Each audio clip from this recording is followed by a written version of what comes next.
In today's story, we follow a young woman's journey of uncovering betrayal, reclaiming what's rightfully hers, and learning the true meaning of legacy. From a seemingly perfect retirement party to a life-changing revelation, she faces manipulation from her stepmother, a struggle for control, and ultimately uncovers dark secrets threatening her family's company. In the end, it's not just about inheriting a business, it's about protecting the values that built it. Join us as we dive into this gripping tale of ambition, resilience, and the power of family. Please subscribe to our channel to begin today's story. It was supposed to be a celebration. My father, Robert, was retiring after years of hard work and dedication. His company, Martin Manufacturing, had been his life's work. Built from the ground up with nothing but determination and grit. The ballroom was alive with laughter, clinking glasses, and the soft hum of polite conversation. But as I stood in the corner, watching the scene unfold, I knew that things were far from the joyful occasion everyone imagined. Victoria, my stepmother, was the center of attention. As usual, her laugh, loud and too bright, echoed across the room as she raised her glass for a toast. Her designer dress shimmered in the light, reflecting the glint of the crystal champagne flutes. She stood by my father, beaming with pride at the life she had helped build. And, as was typical with Victoria, her toast was more about her than about anyone else. "To my darling husband's retirement," she announced, her voice sweet but hollow. "And to selling this tired old company for something more exciting." I saw my father's face fall ever so slightly. He tried to mask it with a smile.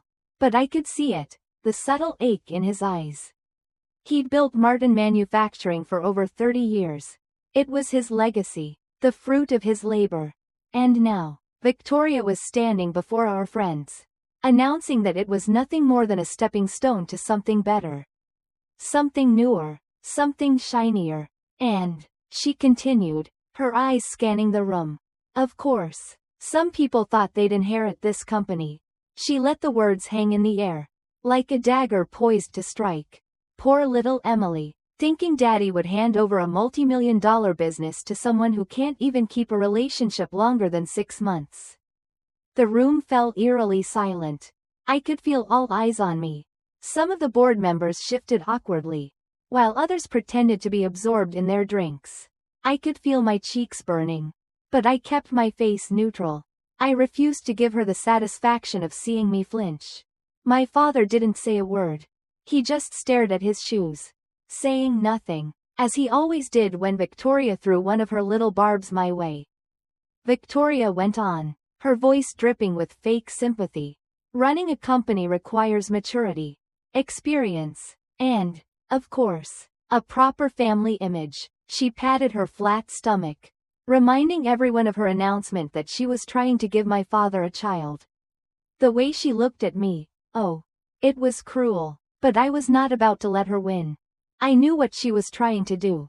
She thought I was just another middle manager, a token presence, kept around out of my father's guilt after my mother's death. She didn't know the first thing about me. She didn't know that I'd earned every step up the corporate ladder. She didn't know what I'd been doing while she paraded around, playing the doting wife. The silence in the room was unbearable as she turned to me, her voice sweet and insincere. "Would you like to say something, Emily? Perhaps congratulate your father on his retirement and his wise decision about the company's future?" I stood up, smoothing down my black blazer, feeling the weight of everyone's eyes on me. I was only 28, young for a CFO. But I had worked harder than anyone to earn my position. I had the experience, the vision, and the drive to prove that I was more than capable. Victoria had no idea what was coming. "I actually do have something to say," I said, my voice clear and steady, despite the storm of emotions swirling inside me. Victoria's smirk widened as she no doubt expected tears, pleading, maybe even a scene. But instead, I walked confidently to the center of the room, pulling a thick envelope from my briefcase. I opened it, and the room fell even quieter. If that was possible. 6 months ago, I began, my gaze sweeping the room. Chen Manufacturing underwent a quiet restructuring. The board approved it unanimously. I glanced at several of the board members who gave the slightest nods of approval. My father transferred majority ownership to a new holding company. Victoria's face faltered slightly, but I continued, relishing the moment. The holding company is called WVC Enterprises, I said, my voice carrying across the now silent room. WVC stands for Mary Victoria Chong. I let the words sink in, and I could see the confusion spreading across her face. What are you talking about? She demanded, her voice rising. But I wasn't finished. I opened the envelope and began laying out the legal documents. These papers show that I own 67% of Martin Manufacturing through WVC Enterprises. My father retains 30%, and the remaining 3% is divided among key employees. The room erupted into chaos. Victoria lunged for the papers, her perfectly manicured nails scratching at the documents in a frantic attempt to make them disappear. But it was too late. It was all legal. I had been the one running the company for the past 2 years while my father had been distracted by other things. Victoria's face turned pale as she tried to regain control, but I could see the cracks starting to form in her carefully constructed world. The room buzzed with shocked whispers, and I could feel the weight of everyone's gaze on me. I stood tall, watching as Victoria's confident demeanor began to crumble. Her facade, which had been carefully constructed for years, was now nothing more than shattered glass on the floor. She didn't know how to respond, her voice quivering as she tried to regain control. "This is impossible," she shrieked, her voice high and desperate. "James, tell her this is impossible." She turned to my father, her eyes wide with panic. But my father remained still, his usual neutral expression softening for the first time in years. And then, to my surprise, he smiled. It wasn't the faint, tired smile he often wore, it was genuine. A smile that reached his eyes. "It's all legal, Victoria," he said quietly, his voice calm, almost soothing. "Alexandra earned this. She's been practically running the company for the past 2 years while I've been distracted." His eyes flicked to me, his expression filled with apology. Victoria was sputtering now, her face flushed a deep shade of red. But we have plans. The house in the Hamptons. The yacht club membership. All of that," she pleaded, grasping at whatever she could hold onto. The room grew even quieter as the truth began to settle in. I stepped forward, unfazed by her outbursts. "About that," I said, pulling out another document from my briefcase. "As the majority owner, I've been reviewing all company expenses, including the rather generous consulting fees being paid to your brother's marketing firm, and the business trips that somehow always ended up at luxury resorts." Victoria paled, her eyes wide with disbelief. "You wouldn't dare?" "I already have," I said coolly, my voice unwavering. "The board has approved a full audit, and the police are very interested in some of the more creative accounting that you and your brother arranged." I watched as she staggered back, clutching at her throat, her mind racing to come up with a way to stop the inevitable. But it was too late. The truth was out. Victoria had underestimated me. She had underestimated my mother's teachings, my father's belief in me, and the power of perseverance. The chaos in the room only grew louder as board members shifted uncomfortably, some of them approaching me with congratulations, while others backed away, fearful of being caught up in the scandal. But my focus remained solely on Victoria, whose world was rapidly disintegrating before her eyes. "James," she called out, turning to my father in desperation. "Are you really going to let her do this to me? Your wife?" Her voice cracked as she reached for him, her desperation palpable. My father's shoulders stiffened, and he took a step closer to me, his gaze never leaving her. "You've proven yourself, Victoria," he said, his voice quieter now, tinged with sadness, "but not in the way you think." He shook his head slowly, the disappointment in his eyes evident. "Mary helped me build this company. She made me promise that it would go to our daughter when the time was right." He looked at me, his gaze soft. "Alexandra has proven herself more than capable. You, on the other hand," he trailed off, unable to finish the sentence.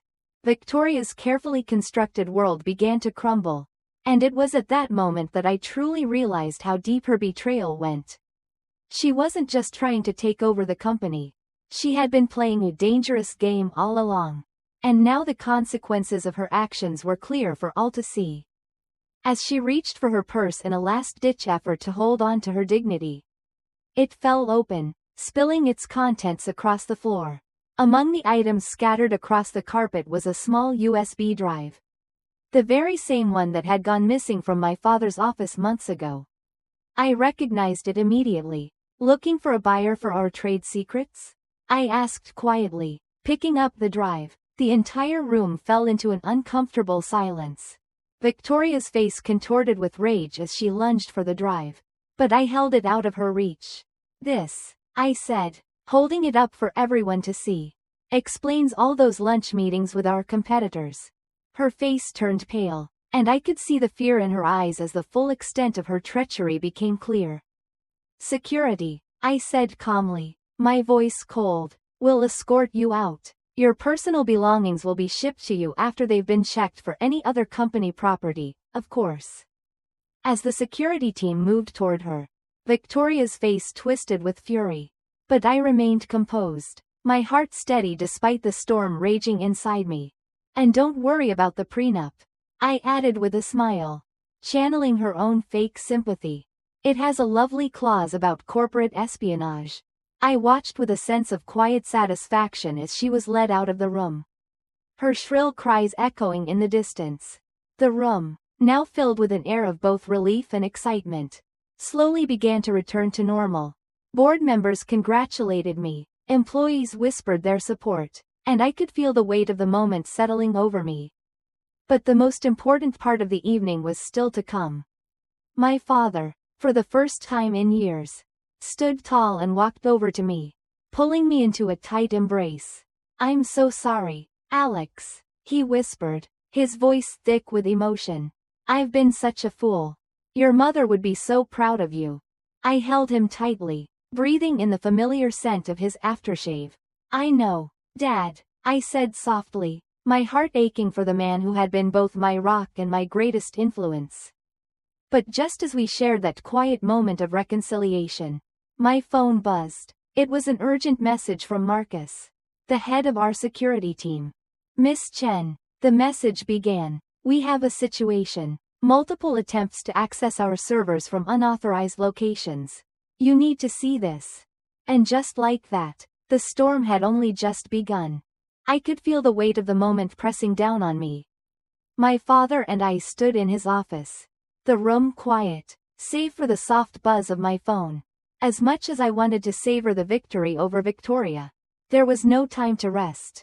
The calm before the storm was over, and I could sense the chaos that was about to unfold. What's going on, Marcus? I said, dialing his number as I moved toward the desk, my mind already racing ahead. Give me the details. The moment he picked up, his voice was tinged with urgency. Miss Chen, we've detected several attempts to breach our servers. Unauthorized access from external locations. It looks like someone's been trying to access critical company data. I froze for a moment, the realization settling heavily in my chest. Who's behind it? We're tracing the IP addresses now, Marcus responded, but it doesn't look good. We think it's someone inside the company trying to cover their tracks.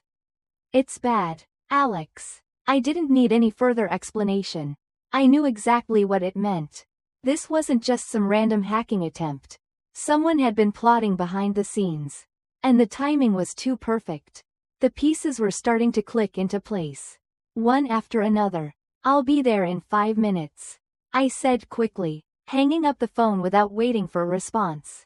I turned to my father, who was still standing by my side, looking conflicted. Dad, we need to act quickly, I said, my voice steady but full of determination. Marcus says someone's trying to wipe company data. We can't let that happen. My father nodded, the weight of the situation finally settling in. I'm with you, Alex. Let's go. We walked together to the security room. The quiet hum of the office around us now replaced by the frantic pace of our movements. Marcus was already at his desk. His face a picture of concentration. He quickly turned to us as we entered, his hands flying over the keyboard as he pulled up the data. "Here's the log," he said, showing us a series of red flags flashing across the screen. "We've got several attempts to delete files from the company servers, most of them coming from your stepmother's brother, Liam's office. And it gets worse. We've found traces of stolen company emails." I could feel the color draining from my face as I absorbed the information. "What kind of emails?" I asked, my voice barely a whisper. "Emails that were carefully selected and leaked to one of our competitors."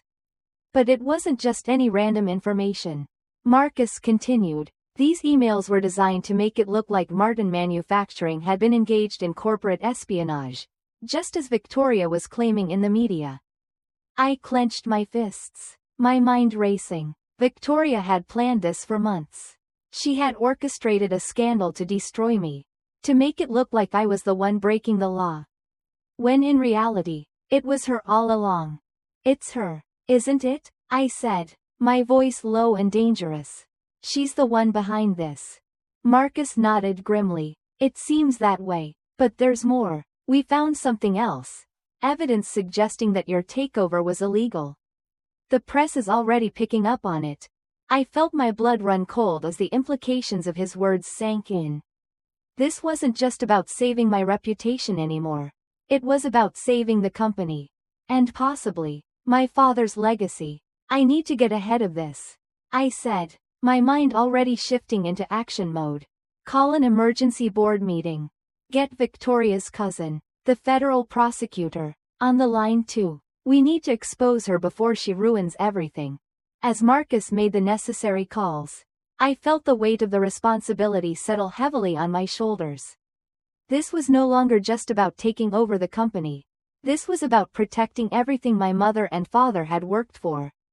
And I wasn't going to let anyone, especially not Victoria, destroy it. We made our way to the boardroom, the pressure mounting with each passing second. The board members were already gathering, their faces filled with concern and confusion. I could see them whispering amongst themselves, trying to figure out what was going on. I stood at the front of the room, my hands steady as I laid out the facts for everyone to hear. The stolen emails, the fake leaks, the fraudulent attempts to destroy the company. And then, I showed them the proof: Liam's IP address, the digital trail leading straight to him and Victoria. "We can't let this go unnoticed," I said, my voice ringing with authority. "We have to act now, or the company, and everything my family has worked for, will be lost." The room was silent, but I could see the shift in the board members' eyes. They were starting to understand the magnitude of the situation. And then, as if on cue, my phone buzzed again. It was Victoria's cousin, the federal prosecutor. "I have everything I need," she said, her voice cold and professional. "We're going after them. We'll have them arrested before the day is over." I exhaled, a feeling of relief washing over me. Finally, it was time to take control of the situation. Victoria and her brother had played their hand. Now it was my turn. I wasn't just fighting for the company anymore. I was fighting for the future, for my future, and for everything my mother and father had built. As the meeting continued, I felt a sense of clarity settle in. I had learned many lessons along the way, about strength, about patience, and about the importance of perseverance. But this lesson was the most important one of all. Sometimes you have to fight not just for what you want, but for what is right. And I was ready to do whatever it took to protect it. As the days unfolded, the storm surrounding Martin Manufacturing gradually settled. Victoria and her brother were arrested, their illegal activities exposed for all to see. The public, initially skeptical of my swift rise to power, now rallied behind me. The media had spun the story into one of triumph, as the young CEO who had saved the company from the clutches of deceit and greed. Our stock prices soared, and trust was restored, both within the company and with our clients. My father, finally free from the grip of manipulation, embraced his well-earned retirement. He traveled the world, visiting the places he and my mother had dreamed of seeing together. With each postcard that arrived, I was reminded of the legacy they had built and the lessons they had imparted to me. The greatest gift they had given me wasn't the company or the wealth. It was the strength to face adversity head-on and the wisdom to recognize what truly mattered. In the end, it wasn't about the power or the position. It was about protecting what you loved and standing up for what was right. One evening, at a charity gala, I overheard a conversation between two women who were gossiping about me. "Did you hear about James Chen's daughter?" one whispered. "They say she's twice as brilliant as her mother and 3 times as ruthless when crossed." I smiled to myself, knowing that the strength I had built wasn't just mine. It was a blend of the best parts of both my parents. As I looked out over the city from my office window, I realized that the true legacy wasn't in the money or the company. It was in the courage to protect what was ours, to fight for the truth, and to never let anyone destroy what you've worked so hard to build. And with that, I knew my journey had just begun. Please subscribe to our channel for more inspiring life stories.